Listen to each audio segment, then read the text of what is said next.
Então, pessoal, me chamo Francisco Patrício e hoje a gente vai falar um pouquinho sobre a ascaridíase e o causador das caridíase, que é o Ascaris lumbricoides.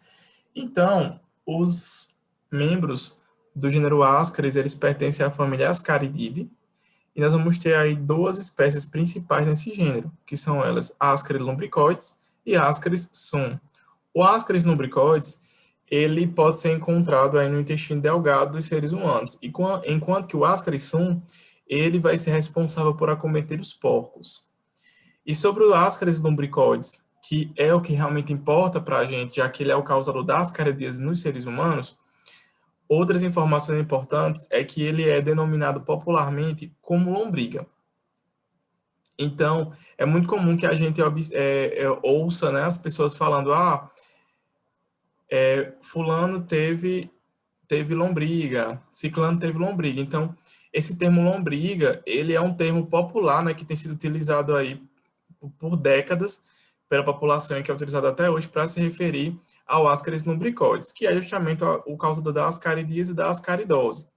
Para que essa doença se desenvolva, nós vamos ter alguns fatores que são primordiais, como, por exemplo, o fator climático, que é interessante que tenha-se uma situação em que haja boa umidade, uma situação também em que haja a presença de sol, para permitir com que os ovos eles se tornem de fato ativos. E temos também aí as condições socioeconômicas, como, por exemplo, a falta de saneamento básico, a falta de higiene pessoal, a falta também de conhecimento, né, sobre a doença, que é muitas vezes observada em populações pobres, que por sua vez acabam sendo aí mais susceptíveis a desenvolver as caridíase e também outros tipos de parasitoses. Em 1950, fizeram um estudo em que o resultado foi bem alarmante. Eles observaram que 71,4% da população ela já tinha tido as caridíase, né? E que com o passar do tempo houve uma diminuição no sul e no sudeste do Brasil, o que pode estar associado à questão de melhorias de saneamento básico. Entretanto, no norte e no nordeste, as crianças, né, elas ainda continuam sendo muito acometidas até hoje, o que também está associado à questão de que no Nordeste, no norte do Brasil, nós infelizmente ainda encontramos as populações mais pobres. Então, acabam sendo as populações mais acometidas, né? E as crianças, principalmente devido à falta de autocuidado, a falta principalmente que, por ser criança, né, elas ainda têm a falta de conhecimento sobre como ter uma boa higienização, sobre medidas profiláticas contra várias doenças, essas crianças acabam sendo mais expostas, até mesmo no ato do brincar. E daí, a maioria das infecções que são causadas, elas são leves ou assintomáticas. Então, quando elas são leves ou assintomáticas, consequentemente, o que acontece? O indivíduo ele vai adiar ir no serviço de saúde, ele não vai. Ele vai, eu estou bem, então ele não vai no serviço de saúde e, consequentemente, nós vamos ter uma demora, né? Ou ainda não vamos ter um diagnóstico desse indivíduo para as caridíase, e ele vai continuar eliminando ovos, impedindo a quebra da cadeia de transmissão. Então, é sempre importante que a gente faça o exame parasitológico de fezes a cada 6 meses para verificar se está tudo bem com a gente e, consequentemente, permitir aí a quebra da cadeia de transmissão. E, por fim, né, é interessante ainda ressaltar que a população mais acometida, infelizmente, ainda é a população infanto-juvenil. Então, as crianças, elas são muito acometidas, devido aos fatores que já falei anteriormente, e esse é um achado muito perigoso, né, porque as crianças, elas acabam sendo mais sensíveis a essas doenças diarreicas, podendo chegar a óbito, né? Então, é importante essa questão da prevenção com o exame parasitológico de fezes. Sobre a morfologia, nós vamos ter três formas, né, do parasita. Ele pode estar na forma adulta, ele pode estar na forma de larva, que a gente vai ter várias formas larvais, e eles também podem estar na forma de ovo. Então, a gente vai falar basicamente sobre a forma adulta e sobre a forma de ovo, tá? Que é o que é mais importante para a gente do ponto de vista do diagnóstico. O macho, ele vai ter de 20 a 30 centímetros de comprimento com 2 a 4 milímetros de largura. Então, o macho, como a gente pode observar aqui na imagem, ele acaba sendo menor que a fêmea. A fêmea ela vai ser um pouquinho maior, como a gente está vendo no slide anterior. A boca, ou ainda vestíbulo bucal, é bem interessante porque vai conter 3 fortes lábios, tá? E esses 3 fortes lábios, eles vão ser muito importantes para permitir a adesão do parasita na região intestinal. O seu intestino ele vai ser retilíneo e vai apresentar o esôfago musculoso, que são características comuns também à fêmea.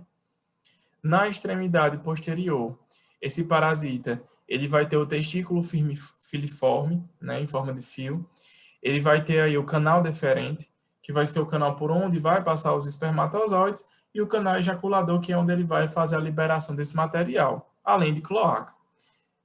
Ademais, eles ainda apresentam 2 espículos, que são estruturas que vão servir como estruturas acessórias aí para o processo de cópula. E uma característica importantíssima que permite a gente diferenciar de cara o macho da fêmea é que a extremidade posterior do macho ela vai ser encurvada, enquanto que a extremidade posterior da fêmea vai ser retilínea. A fêmea, por sua vez, a gente já observa aqui, ó, a imagem da fêmea, que ela parece ser maior mesmo, e não é por acaso, né, que os livros colocam ela sempre maior que o macho, pelo fato de que realmente ela é maior, uma vez que ela vai ter de 30 a 40 centímetros de comprimento e 3 a 6 centímetros, milímetros, na verdade, desculpem, de largura. Então ela vai ser maior e mais larga que o macho. Ela vai ter as mesmas características do macho em relação à cor, em relação às características digestivas, e sobre a parte reprodutora da fêmea, reprodutiva dessa fêmea, ela vai ter ovários filiformes, vai ter ovidutos, que são os locais pelos quais os ovos vão passar. Ela vai ter a presença de úteros, uma única vagina, além de vulva. E a sua extremidade posterior ela vai ser retilínea. Então é muito fácil a gente conseguir distinguir o macho da fêmea sem precisar ver a questão dos órgãos sexuais. A gente pode diferenciar simplesmente pelo comprimento e ainda pela extremidade posterior. Os ovos, por sua vez, eles são originalmente brancos, mas eles vão adquirir uma coloração castanha devido à presença das fezes. Eles são ovos bem grandes, então é bem fácil da gente observar na microscopia. Eles vão ter de 50 a 60 micrômetros de comprimento, eles vão ser ovais. E a sua membrana externa, ela é formada por mucopolissacarídeos, que é justamente a chamada membrana mamilonada, né? Então essa membrana externa,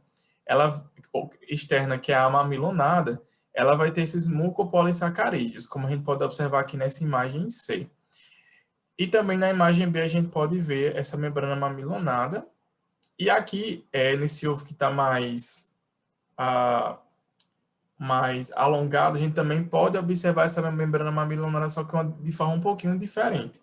E qual é a característica, e por que é que essa membrana mamilonada ela é tão interessante? Ela é interessante porque ela vai permitir com que os ovos eles possam se pregar em superfícies bióticas e abióticas, tá? Então, ela vai permitir com que esses ovos eles fiquem pregados aí em objetos, em hortaliças, nas nossas mãos. Então, consequentemente, essa característica atrelada ao fato de que o ovo ele vai ser muito resistente aos intempéries climáticos, isso faz com que esse ovo ele fique infectando por muito tempo aí nas superfícies, incluindo nos alimentos, o que favorece o processo de infecção. Além disso, nós ainda temos outras 2 membranas. Tem a membrana média, que ela vai ser basicamente proteica, e a gente vai ter uma membrana interna. Essa membrana interna ela vai ter uma alta composição de lipídios, cerca aí de 75% de lipídios. E o que é legal dessa membrana interna? Ela é legal porque ela vai permitir uma impermeabilidade. Então, vai ser bem difícil que qualquer coisa possa chegar e penetrar no ovo, o que é bastante importante aí para o processo de preservação do parasita. Agora a gente vai diferir entre os ovos, tá? Então, os ovos férteis, eles vão ter a característica de serem ovais, tá? E eles vão ter aí cerca de 60 micrômetros de comprimento. Do ponto de vista prático mesmo, como é que a gente consegue diferir na microscopia? A gente vai ver o ovo arredondado e a gente vai perceber, ó, pessoal, a presença aqui da membrana mamilonada. A gente pode observar que são diferentes microscopias, mas todos os ovos eles vão ter a presença aí da membrana mamilonada. Temos outro tipo de ovo, que são os ovos decorticados. Professor, o que é um ovo decorticado? Um ovo decorticado é um ovo que perdeu a membrana mamilonada por algum motivo. Então, por algum motivo, ele não tem membrana mamilonada, tá? mas esse ovo, ele continua sendo um ovo fértil. Ele só não vai ter essa membrana mais externa, tá bom? E ainda temos os chamados ovos inférteis. Os ovos inférteis, eles vão ter a característica principal de serem mais alongados, tá? Então, esses ovos, eles não vão conseguir infectar ninguém porque eles são inférteis, como o próprio nome indica. Então, além deles serem mais alongadinhos, eles também vão ter a presença aí de uma membrana mamilonada, só que mais delgada. Então, a gente consegue diferir principalmente por essa característica alongada. Esses ovos inférteis, eles são postos pelas fêmeas do Ascaris lombricoides quando elas encontram-se sozinhas. Então, se a fêmea ela tiver a presença de um macho, né, ela vai conseguir pôr ovos férteis. Mas caso tenha só a fêmea, a gente vai encontrar os ovos somente do tipo alongados, né, que seriam os inférteis. E esse é um achado clínico interessante, porque vai nos indicar se aquele indivíduo ele vai ter a fêmea ou o macho, ou se aquele indivíduo provavelmente ele só tá tendo a fêmea ali na sua região intestinal. Trouxe aqui algumas imagens para a gente tentar diferir, né? Para ver se fica mais fácil. Então aqui a gente tem dois ovos, né? A gente vai ter um ovo decorticado e um ovo com membrana mamilonada. O primeiro ovo, a gente observa, ó, que ele não vai ver a gente não vai ver a presença dos mucopolissacarídeos aqui.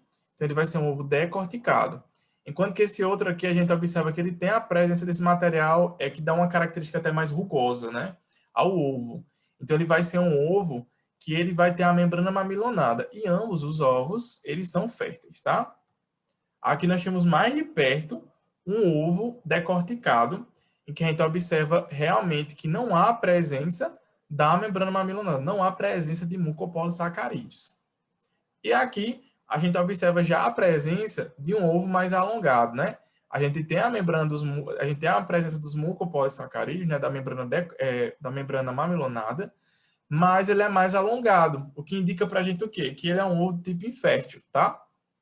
Aqui a gente pode observar outras formas desses ovos inférteis, e a gente observa que eles acabam mudando, né, modificando um pouco morfologicamente.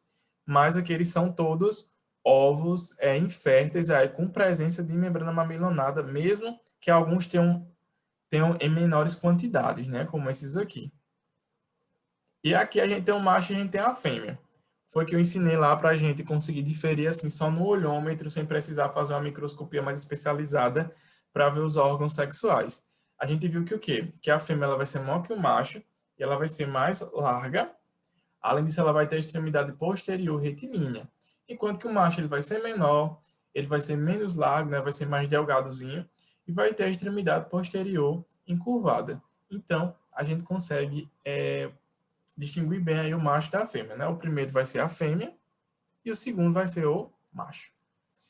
Em relação ao habitat, em infecções até do tipo moderadas, esse patógeno vai ser encontrado no intestino delgado, principalmente no jejum e no íleo. Quando é uma situação mais intensa, esse parasita ele pode ocupar todo o intestino, inclusive ele pode sair do intestino e começar a cometer outros órgãos, em que a gente vai ter um tipo de ascaridíase já extraintestinal. Aqui eu trouxe só uma foto para vocês observarem, né, que o ascaris, nesse caso aqui, essa criança ela estava tão parasitada, de uma forma, ela tinha tanto ascaris, né, que esses ascaris eles acabaram saindo da região intestinal e acabaram saindo, chegando às narinas, né, e à boca dessa criança. Então, assim, ela está muito parasitada. É uma situação gravíssima, né, na verdade é considerada uma urgência médica. Então, o indivíduo que chega numa situação dessa no hospital, ele vai ser atendido de imediato, porque é uma situação gravíssima, tá? Sobre o ciclo biológico, é um ciclo biológico do tipo monoxênico, né? Então, ele vai acontecer somente em seres humanos. Então, basicamente, esse ciclo, ele vai ter vários momentos distintos, né? Que a gente vai ter várias formas parasitárias aí. Então, a fêmea, ela vai pôr os ovos, 200 mil ovos, e tem referências que falam que até 400 mil ovos por dia, tá? E esses ovos, para ficarem férteis, eles precisam ter uma temperatura de 25 a 30 graus Celsius, com uma umidade mínima de 70% e tem que ter oxigênio abundante.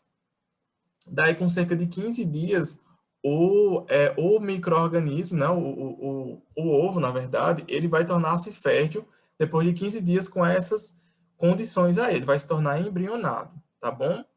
Então, é bem interessante observar as questões de temperatura e de oxigênio, por quê? Porque a gente vê como a região Nordeste, né, enfim, como o Brasil como um todo, por ser um país tropical, ele possibilita o desenvolvimento desse tipo de ovo, né, desse tipo de euminto, tá? Além disso, né, dentro dos ovos, a gente vai ter primeiramente a larva L1, que ela vai ser uma larva do tipo rabiditoide, e essa larva é do tipo rabiditoide porque ela vai ter o esôfago rabiditoide, tá? E daí, essa larva L1, esse esôfago, ele vai ter como característica ser formado por três partes. Ele vai ser formado pelo bulbo, o istmo e o pseudobulbo. Enquanto que as larvas do tipo L2 e L3, elas já são larvas filarioides, porque elas vão ter o esôfago filarioide, como a gente pode observar na imagem. E esse esôfago filarioide, ele se distingue do esôfago rabiditoide pelo fato de que não vai haver a presença de bulbo. Lembrando que de L1 a L3 vai acontecer tudo dentro do ovo, tá bom? Então, essas formas elas vão permanecer viáveis. Daí, né, quando ocorre a ingestão dos ovos contendo L3, essa L3 ela vai ser liberada, né? Ela vai atravessar a parede do intestino, vai atravessar vasos sanguíneos, né? Ela vai chegar nos vasos sanguíneos e linfáticos, ela vai conseguir se disseminar para o coração. Daí ela vai para o átrio direito e do átrio direito ela vai chegar na região pulmonar, né? Então ela vai pegar lá as, é, é, as veias pulmonares, né, e vai chegar na região do pulmão, aí havendo o ciclo de Lois, que justamente o ciclo de Lois é aquele ciclo no qual alguns parasitas têm, né, porque eles vão ter uma parte do desenvolvimento larval no pulmão. Então, sempre que tem parte do desenvolvimento lá no pulmão, a gente vai ter o chamado ciclo de Lois, tá? Dando continuidade, depois de 8 dias da infecção, né? Essas larvas que estão lá na região do pulmão, elas vão mudar, elas vão ter uma muda para L4. Essas L4, elas vão causar o rompimento dos capilares, tá? E vão cair nos alvéolos. E daí, quando elas caem, né, nessa região aí dos alvéolos, elas vão ter uma outra muda que vai ser para L5. Depois disso, elas vão passar aqui pelos bronquíolos, pelos brônquios, pela traqueia, até chegar na região da faringe propriamente dita, tá? E daí elas podem ser expelidas ou podem ser deglutidas. Então, quando elas são deglutidas, elas voltam para a região estomacal, tá? Então, elas passam pela região do estômago e elas são resistentes ao ácido gástrico. Então, elas conseguem passar do estômago para o intestino delgado e entre 20 a 30 dias, lá no intestino delgado, elas vão se transformar em adultos. Em até 60 dias vão ter a maturação sexual, vão ter a cópula e, portanto, é a liberação, né, dos ovos. Então, esses ovos eles vão passar por todo aquele processo lá em que eles vão ter que ter condição de temperatura, de oxigênio e umidade adequado para se tornar aí embrionado. Tá bom, pessoal? Então, a transmissão, né, ela vai acontecer por meio da ingestão do ovo contendo a larva do tipo L3. Então, essa transmissão ela pode ocorrer de forma direta ou de forma indireta. Né? Indiretamente, pode acontecer por meio da ingestão de água e alimentos, que geralmente é bem difícil, né, estar fazendo a remoção dos ovos, dos alimentos, dos objetos, devido à questão da membrana mamilonada. Além disso, a poeira, ela pode estar trazendo os ovos, que eles são leves, né, então pode trazer esses ovos, pode contaminar a superfície ou alimentos. Em aves, é muito comum que essas aves elas acabem trazendo nas patas os ovos, então elas também podem atuar aí como vetores mecânicos, e os insetos, né, formiga, barata, também podem estar carregando esses ovos. Além disso, a gente vai ter o depósito subungueal, né? Então, aqui nas regiões das unhas, a gente pode ter resquícios de fezes, e quando a gente faz o processozinho de roer a unha, a gente acaba aí deglutindo o ovo e se infectando. Então, em relação à patogenia, né, as larvas, elas vão passar por diversas, né, localidades aí do corpo. Então, quando ela passa pela região do fígado, ela pode causar pontos hemorrágicos e também uma situação de necrose, né? Enquanto que lá no pulmão, que a gente vai ter o ciclo de Lorne, a gente vai ter todo um momento de desenvolvimento dessas larvas, né, até se tornar L5.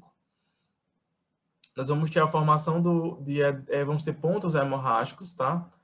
Em que são justamente pontos causados aí pelos danos mecânicos por essas larvas. Vamos ter a formação de edema alveolar, além aí de recrutamento de células de defesa, como neutrófilos e eosinófilos. Então, o indivíduo, de modo geral, ele vai ter febre, tosse, ele vai ter dispneia, manifestações alérgicas, bronquite e eosinofilia, em que um conjunto desses sinais e sintomas é denominado de síndrome de Loeffler. Já os vermes adultos, eles são sintomáticos, né, quando eles vão causar aí uma infecção média ou uma infecção maciça. A infecção média, quando a gente vai ter até cerca de 40 adultos lá na região intestinal, enquanto que a maciça, ela vai ter mais de 100 adultos, então já se torna bem perigosa, né? Então, quais são as ações, né, que esses vermes podem estar ocasionando aí? Eles podem causar ações espoliadoras, que é justamente o roubo de macro e de micronutrientes, né? Então, isso contribui para todo um processo já de subnutrição do indivíduo. Ações tóxicas, em que os antígenos parasitários, eles podem causar situações de edema, urticária e convulsões. Ações mecânicas, em que pode haver irritação intestinal e enovelamento, né? A irritação intestinal, justamente aí devido aos danos físicos que são causados aí por eles, né? Eles vão utilizar lá os lábios e vão começar a causar danos mecânicos nessa região do intestino, que vai causar esse processo de irritação, além de um processo inflamatório, né, associado, além de que ainda pode haver uma situação de enovelamento, em que, no caso, tem-se um bolo de Ascaris lumbricoides. Então, esse bolo de Ascaris lumbricoides, lá na região intestinal, vai causar o bloqueio do intestino, tá? E quando esse intestino ele se encontra bloqueado, a única forma de agir é fazer um processo de cirurgia, né? Então tem que fazer um procedimento cirúrgico para abrir o indivíduo e retirar esses ascaris de forma manual, porque se houver a utilização de algum antiparasitário, por exemplo, o quadro clínico ele pode piorar e esse ascaris lumbricoides ele pode migrar para outras regiões do corpo, né? Que a gente chama justamente de localização ectópica.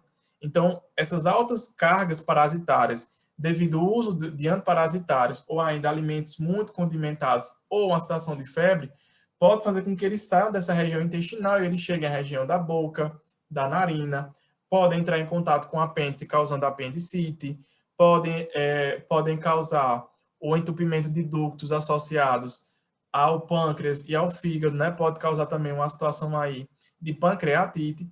Então, é bem preocupante realmente quando esse ascaris ele está numa quantidade muito grande a ponto de causar enovelamento e ou localização ectópica, que a gente chama popularmente isso aí, pessoal, de ascaris errático. Do ponto de vista epidemiológico, o ascaris lumbricoide ele vai ser o aumento mais frequente aí nas regiões pobres, afetando aí cerca de 1,5 bilhões de pessoas em todo o mundo, tá? Atualmente ainda, né, tem sido evidenciado que esse ascaris é distribuído aí em mais de 150 países e que os mais acometidos são crianças de 1 a 10 anos. A ascaridose ou ascaridíase, né, é uma doença cosmopolita e a maior parte das infecções ocorre na região da Ásia, seguida pela África e pela América Latina, tá? Em que as prevalências altas elas estão associadas justamente a locais em que tem um clima úmido e quente, que é característico aí dos países tropicais. O diagnóstico ele pode ser feito aí por meio da sedimentação espontânea, né? em que basicamente a gente pega, faz adiciona aqui água, né, destilada ou água de torneira mesmo nas fezes, faz o procedimento de começar a tentar homogeneizar essas fezes, né, produzindo aí uma solução. Essa solução ela vai ser filtrada, tá? E daí a gente espera com que ocorra o processo de sedimentação e daí nós retiramos esse líquido e pegamos o material que é sedimentado e preparamos uma lâmina. A gente já falou desse método no aula anterior, então estou só relembrando para vocês. Temos ainda o método direto, né, que basicamente a gente adiciona diretamente as fezes na lâmina, e temos ainda os quantitativos como o Cat-to-Cat. O diagnóstico clínico, pessoal, ele nem sempre é útil, né? Uma vez que geralmente o médico ele pode confundir com outros tipos de parasitose. Então, sempre o diagnóstico laboratorial ele tem que vir para poder garantir o diagnóstico correto.